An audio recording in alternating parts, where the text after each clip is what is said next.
इन्हीं में श्री प्रहलाद जी महाराज का भी जन्म होता है।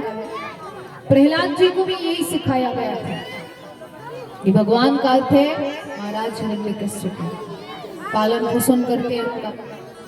एक दिन प्रहलाद जी बाहर खेलने को जाते हैं तो जंगल के रास्ते में खड़े हैं, वहां एक कुटिया बनी है। उस कुटिया से एक कुम्हारिन के रोने की आवाज आती है। कुम्हारिन जोर जोर से रो रही है। तो उसकी आवाज को सुनकर प्रहलाद जी उस कुटिया में जाते हैं, उस कुम्हारिन से पूछने लगते हैं कि तुम क्यों रो रही हो।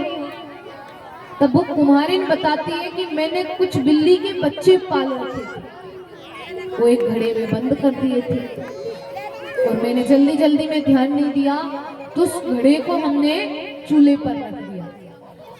उन बिल्ली के बच्चों की मृत्यु हो गई, पाप तो हमें भी लगेगा। तो हम भगवान से रो रो के विनती कर रहे हैं, भगवान इनको पुनः जीवन दान दे दो जिससे हम इस पाप से मुक्त हो सके। प्रहलाद जी कहते इतनी सी बात है, आप हमसे कह दीजिए, हम भगवान से जाके कह देंगे। तुम्हारी कहती कौन भगवान? प्रहलाद जी कहते रहे हम तो भगवान के साथ ही रहते ना, हमारे पिता महाराज हिरण्यकश्यप। तब वो कुमारिन बताती है कि आपके पिता कोई भगवान नहीं है, आपके पिता एक साधारण मनुष्य है, वो राजा है, उनमें शक्तियां हैं लेकिन वो भगवान नहीं है। प्रहलाद जी कहते ऐसे कैसे नहीं है, सब तो उन्हीं का नाम लेते हैं, उन्हीं की पूजा पाठ करते हैं। वो कुमारिन कहती है भगवान का अर्थ है श्री हरि, श्री विष्णु, श्री नारायण और ठाकुर जी, वही हमारे भगवान हैं और हम उनसे ही विनती कर रहे हैं। प्रहलाद जी कहते या तो आप अपने भगवान के दर्शन कराइए वरना मैं अभी पिताजी से कह दूंगा, मृत्यु दंड मिल जाएगा। तो जिसको भी पूजा पाठ या नाम लेते हुए देखे सीधे मार देते थे। तो वो कुम्हारिन कहती है ऐसे कैसे भगवान मिलने आ जाए, हम तो भगवान को जानते तक नहीं। प्रहलाद जी जैसा पुत्र हो, कौन सा पुत्र अपने पिता की बुराई सुनेगा? कहते नहीं, या तो भगवान के दर्शन कराओ वरना फिर सोचो महाराज क्या करेंगे। कुमारिन भगवान से विनती करती है कि इनको आप साक्षात्कार कराइए। तब ठाकुर जी की थोड़ी सी झलक उनको देखने को मिलती है। आवाज होता है कि भगवान का अर्थ है श्री हरि, श्री विष्णु। और जैसे ही उनको आवाज होता है कि वो कुमारिन कहती है भगवान का अर्थ श्री विष्णु है, अगर उनको खुश करना है तो केवल उनका नाम लेते हो तो भगवान की प्राप्ति हो जाएगी। प्रहलाद जी कहते उनसे कैसे मिल सकते हैं? तो कुमारिन एक भजन बता देती है, कह देती है कि तुम कहते रहना श्रीमन नारायण नारायण हरि हरि, इसमें ही भगवान खुश हो जाएंगे। अब प्रहलाद जी वहीं से एक ही भजन गाते जा रहे हैं कि श्रीमन नारायण नारायण हरि हरि, हो भजमन नारायण नारायण हरि हरि। और ये आवाज जैसे हिरण्यकश्यप के कानों में जाती है, महाराज हिरण्यकश्यप अपने सैनिकों से कहते हैं जाओ जाके देखो मेरे राज्य में मेरे शत्रु का नाम कौन ले रहा। भगवान का नाम तक नहीं, नारायण नहीं कहता था, शत्रु कह के बुलाता। गए मेरे शत्रु का नाम कौन ले रहा। सैनिक गढ़ जाते हैं, देखते हैं प्रहलाद जी नाम जाप कर रहे। प्रजा का कोई व्यक्ति होता तो सीधे मार देते, लेकिन राजा का पुत्र है, राजकुमार है, मारते नहीं है। महाराज हिरण्यकश्यप के पास ले जाते हैं और कहते हैं कि ये आपके शत्रु का नाम ले रहे थे। तो प्रहलाद जी को समझाते हैं कि भगवान का अर्थ है महाराज हिरण्यकश्यप, सब मेरी पूजा पाठ करते हैं, मेरे राज्य में कोई भी मेरे शत्रु का नाम नहीं लेता, तो तुम नाम क्यों ले रहे हो? लेकिन प्रहलाद जी कहते नहीं पिताजी, भगवान का अर्थ है श्री हरि, श्री विष्णु, हम उनका ही नाम जाप करेंगे। अब जब हिरण्यकश्यप के बार बार रोकने पर भी प्रहलाद जी महाराज नहीं मानते हैं तो गुरुकुल से दोनों गुरुजियों को बुलाया जाता है। संडामर गुरु जी से हिरण्यकश्यप कहता है कि इनको पूर्ण रूप से असुरी शिक्षा दी जाए, असुर जैसा बना दो, मेरे शत्रु का नाम तो उसके मुख पे ही ना आए। गुरु जी आश्रम में ले जाते हैं। आश्रम में जब ले जाए वो असुरी शिक्षा दे तो प्रहलाद जी सबसे पीछे बैठे, आगे गुरु जी शिक्षा दे रहे हैं और वो सबसे पीछे बैठे रहते हैं। स्कूल में भी देखते कुछ बच्चे जिनको नहीं पढ़ना होता है तो सबसे पीछे की डेस्क पे बैठते, ये टीचर आगे कुछ भी बताती रहती, और उनको थोड़ी पढ़ना है, वो तो टाइम पास कर रहे हैं, पीछे बैठे बैठे छुट्टी हुई बैग उठाया घर को। वैसे ही प्रहलाद जी, उनको थोड़ी शिक्षा लेनी थी, वो वहीं पीछे बैठकर भगवान का नाम जाप करते। यहाँ गुरु जी शिक्षा दे, वो पीछे बैठे बैठे भगवान का नाम लेते हैं। एक दिन गुरु जी किसी कार्यवश आश्रम से बाहर जाते हैं तो आज प्रहलाद जी को मौका मिल जाता है। सभी शिष्यों से कहते हैं कि तुम भी गाओ, श्रीमन नारायण नारायण हरि हरि, हो भजमन नारायण नारायण हरि हरि। और पूरा आश्रम एक ही भजन गा रहा है। गुरु जी आते हैं, गुरु जी आते ही देखते हैं कि पूरा आश्रम भगवान का नाम ले रहा है, वो सबको रोकते हैं, अरे रुको रुको रुको। अगर महाराज को पता चल गया कि इधर भगवान की भक्ति हो रही है, नाम जाप चल रहा है, तो सीधे मृत्यु दंड दे देंगे। कोई चुप ही नहीं हो रहा, तो जान रहे हैं कि प्रहलाद जी ने ये सब किया है, तो सबसे पहले प्रहलाद जी को ही भजन करने से रोकते हैं। और जैसे ही प्रहलाद जी को रोका जाता है कि गुरु जी के पेट में बहुत पीड़ा हो रही है, बहुत कष्ट हो रहा है, पीड़ा होती है, सब चिल्लाने लगते हैं, अरे वैद्य को बुलाओ, औषधि लाओ, ये करो वो करो। पर कोई भी औषधि कार्य नहीं कर रही है, कोई भी वैद्य उनको ठीक नहीं कर पाते हैं। तब प्रहलाद जी महाराज कहते हैं, गुरु जी एक बार आप भी कह के देखिए, भगवान का नाम लेके देखिए। अब गुरु जी का कष्ट और बढ़ गया है, पीड़ा और हो रही है, बढ़ती जा रही बढ़ती जा रही। तो गुरु जी कहते जब इतना कह ही रहे हैं तो एक बार कह ही देते। जैसे ही भगवान का नाम उन्होंने अपने मुख पर लिया कि पीड़ा समा। अब तो गुरु जी भी भगवान का नाम जाप करने लगे, पूरा आश्रम भक्तिमय हो गया। ये है नाम जाप का महिमा। पहले भजन रोका, पीड़ा होने लगी, भजन मतलब भगवान का नाम लिया, पीड़ा गायब। और ऐसे ही हमारे साथ होता है, जो जो भगवान की भक्ति करने से, पूजा पाठ करने से, कथा में आने को रोकते हैं, उनके साथ भी ऐसे ही होता है। जो भी भगवान के भक्तों को उनसे दूर करते हैं, उनके जीवन में भी ऐसे ही कष्ट, ऐसे ही पीड़ा आती है। तो महाराज अगर सामने वाला कर रहा है तो उसको तो कम से कम करने दो, तुम्हें नहीं करना कोई बात नहीं, लेकिन जो कर रहा है उसे मत रोको। जैसे कथा में आपसे जितना बने उतना सहयोग जरूर करे, उतना दान जरूर करे। आज देखो कथा शुरू होने से पहले 10-15 मिनट ऐसे ही बैठे रहे, क्योंकि डीजल नहीं था, ये माइक टेंट सबका खर्चा है महाराज। तो जिससे जितना बने उतना सहयोग जरूर करे, अपने पड़ोसियों को भी करने दे, उनसे भी कहे कि तुम भी सहयोग करो, ना कि ऐसा कि हम नहीं दे रहे तुम भी मत दो, वरना ऐसे ही जीवन में कष्ट आते। देखो उन्होंने भगवान को भजन रोका था, अब पूरा आश्रम भक्तिमय हो गया। एक दिन हिरण्यकश्यप ने सोचा देखते हैं आश्रम में क्या हो रहा है, तो अपने सैनिकों को भेजते हैं कि जाओ जाके देखो कैसी शिक्षा दी जा रही है। अब जैसे ही सैनिक आते देखते हैं कि पूरा आश्रम भक्तिमय है, गुरु जी नाम याद कर रहे, प्रहलाद जी भी भगवान का नाम ले रहे हैं, पूरे शिष्य भगवान की पूजा पाठ कर रहे हैं।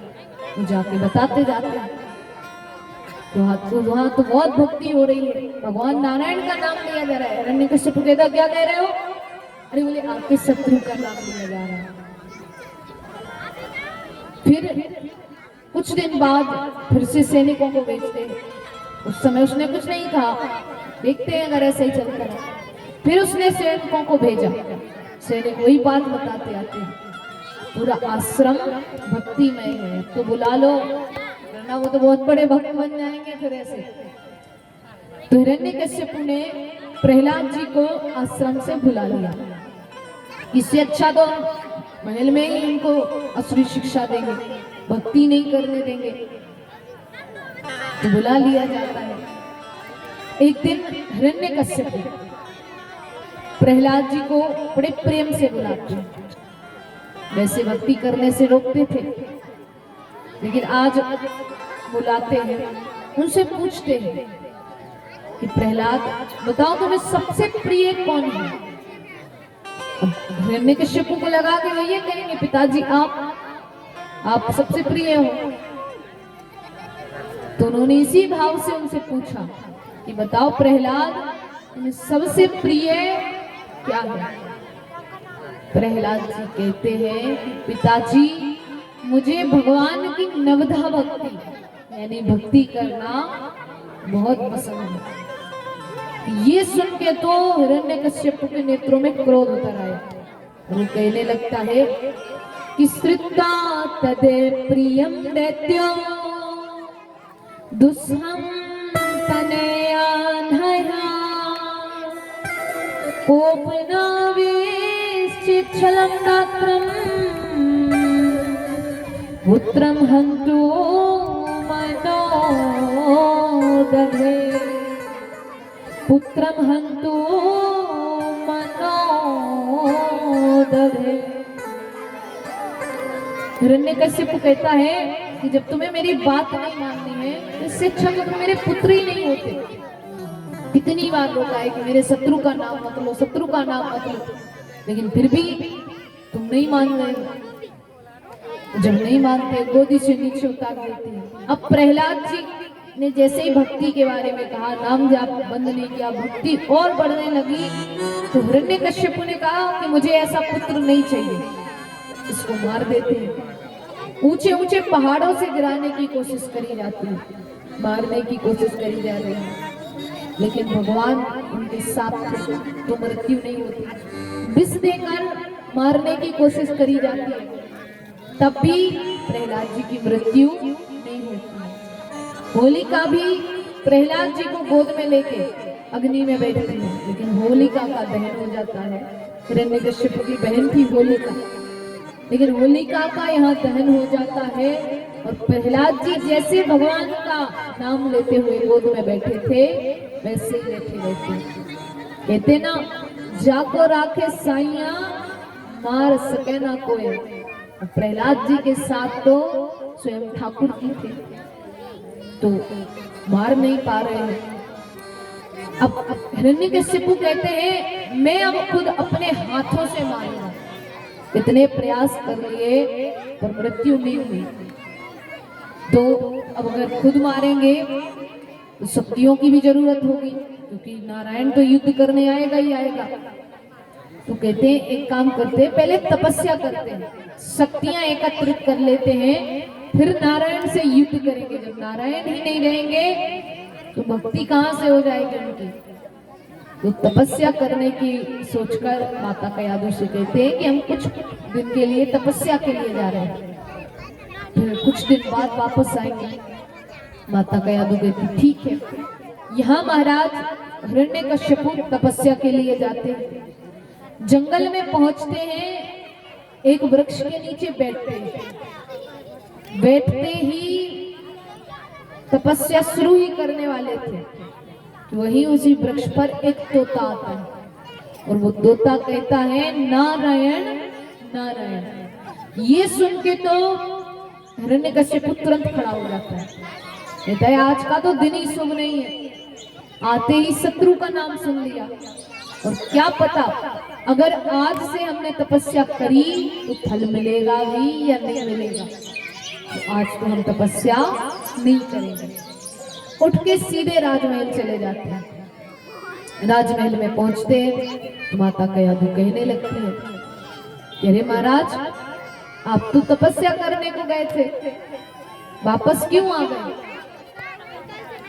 तब हिरण्यकश्यप कहते हैं, अरे मैं तपस्या को बैठने ही वाला था कि वही उसी वृक्ष के पास जहाँ मैं तपस्या को गया था, बैठ रहा था, वहां एक तोता आता है। तो तोता कहने लगता है, नारायण नारायण। मैंने सोचा आज तो तपस्या का दिन ही शुभ नहीं है, आते ही शत्रु का नाम सुन लिया। आज पहली बार हिरण्यकश्यप ने अपने मुख से भगवान का नाम लिया, पहली बार बताया कि शत्रु, वरना शत्रु शत्रु कहते थे, जो तोता नारायण नारायण बोल रहा था। माता कयादू वही संकल्प करती है कि अभी से लेके रात्रि के समय तक महाराज से 108 बार ठाकुर जी का नाम जाप कराएंगे। फिर माता कोई काम करे, फिर पूछने लग जाए, अरे महाराज वो तोता क्या बोल रहा था? हिरण्यकश्यप गए, वो नारायण नारायण बोल रहा था। फिर कोई काम काज करे, फिर कहे, अरे महाराज अब घर के इतने काम हैं, राजमहल के इतने काम हैं, अरे वो तोता क्या बोल रहा था? हिरण्यकश्यप गए, वो नारायण नारायण बोल रहा था। ऐसे करते करते माता 106 बार ठाकुर जी का नाम जाप करा चुके हैं। बच्चे कितने? 2 बार। अब डर लग रहा है, क्योंकि किसी व्यक्ति से दिन भर एक ही बात पूछो तो वो झुंझला ही जाता है कि कितनी बार बताएं।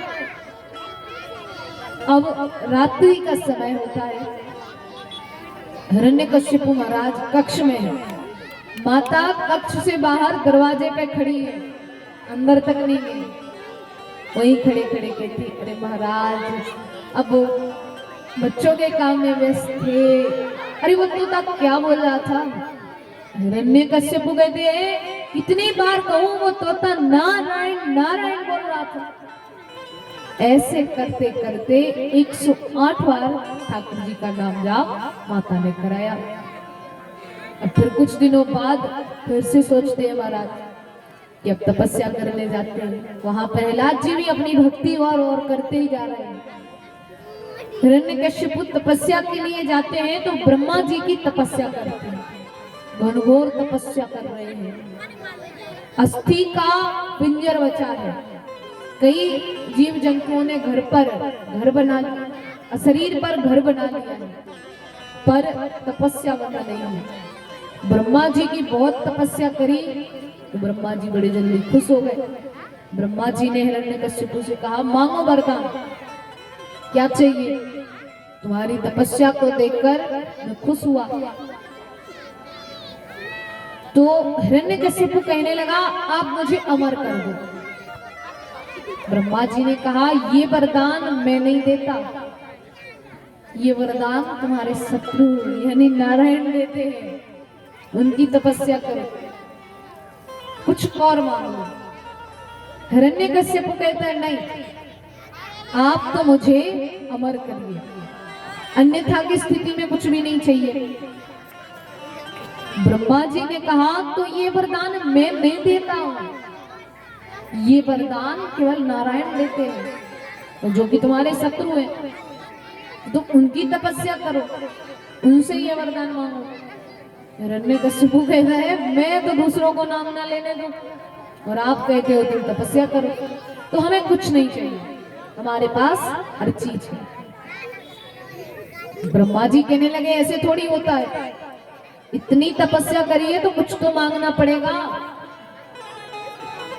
अब हिरण्यकश्यप दिमाग लगाता है, कहता है, ठीक है, आप अगर अमरता का वरदान नहीं दे सकते तो मैं जैसे जिस हिसाब से वरदान मांगूंगा आप उसी प्रकार से वरदान देंगे। ब्रह्मा जी ने कहा, मांगो मांगो, क्या चाहिए? हिरण्यकश्यप कहता है, ना मैं दिन में मरूं ना रात में मरूं, ना अंदर मरूं ना बाहर मरूं, ना अस्त्र से मरूं ना शस्त्र से मरूं, ना नर से मरूं ना पशु से मरूं, 12 महीने में भी ना मरूं और ब्रह्मा की बनाई हुई सृष्टि में भी किसी से ना मरूं। और ब्रह्मा जी ने कह दिया, तथास्तु, हो गया एक प्रकार से अमरता का वरदान। न दिन में न रात में, न अंदर न बाहर, न अस्त्र से न शस्त्र से, न नर से न पशु से, 12 महीने में भी नहीं मरना। ब्रह्मा की बनाई हुई सृष्टि में भी किसी से नहीं मरना। तो कहते हैं तथास्तु, उन्होंने वरदान दिया और चले गए। अब हिरण्यकश्यप बड़ा खुश होता है, चलो अब तो अमर हो गए। वापस राजमहल जाते हैं, देखते हैं कि प्रहलाद जी और ज्यादा भक्ति करने लगे, एक ही नाम जाप कर रहे हैं कि श्रीमन नारायण नारायण हरि हरि, हो भजमन नारायण नारायण हरि हरि। और ऐसे ही भजन जाप करते समय हिरण्यकश्यप महाराज पहुंचते हैं और प्रहलाद जी से कहने लगते हैं कि तुम्हारी भक्ति अभी भी बंद नहीं हुई, इतना रोका, इतने मारने के प्रयास के बाद भी तुम नहीं माने, आज तो हम तुम्हें मार के ही रहेंगे। लेकिन तुम कहते हो कि तुम्हारे भगवान हर जगह हर कण में व्याप्त है, तो वही महल के खंभ खड़े हैं, तो उस खंभ में जोर जोर से प्रहार कर रहे हैं डंके से। कहते हैं तो क्या इस खंभ में भी भगवान है, क्या इस खंभ में भी मेरा शत्रु है, हर कण में है, इसमें भी है क्या? प्रहलाद जी महाराज कहते पिताजी इस खंभ में भी ठाकुर जी हैं। हिरण्यकश्यप कहते अगर है तो उनसे कहो कि हमसे युद्ध करें, और जोर जोर से उस खंभ में डंके से प्रहार करते हैं। बार बार प्रहार करते हैं, ठाकुर जी को क्रोध आता है, तो ठाकुर जी ना तो नर के रूप में है ना ही पशु के रूप में, भगवान नरसिंह अवतार को धारण करते हुए उस खंभ से प्रकट होते हैं। बोलिए नरसिंह भगवान की।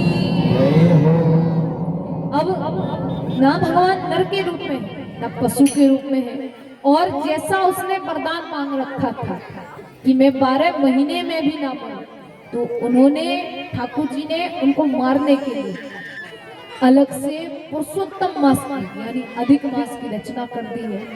तो ठाकुर जी ब्रह्मा की बनाई हुई सृष्टि में से नहीं है, ठाकुर जी की नाभि से ब्रह्मा जी निकले, उनकी सृष्टि के बनाए भी नहीं है। तो यहाँ ठाकुर जी अधिक मास के समय पुरुषोत्तम मास के समय प्रकट होते हैं और हिरण्यकश्यप से युद्ध करते हैं।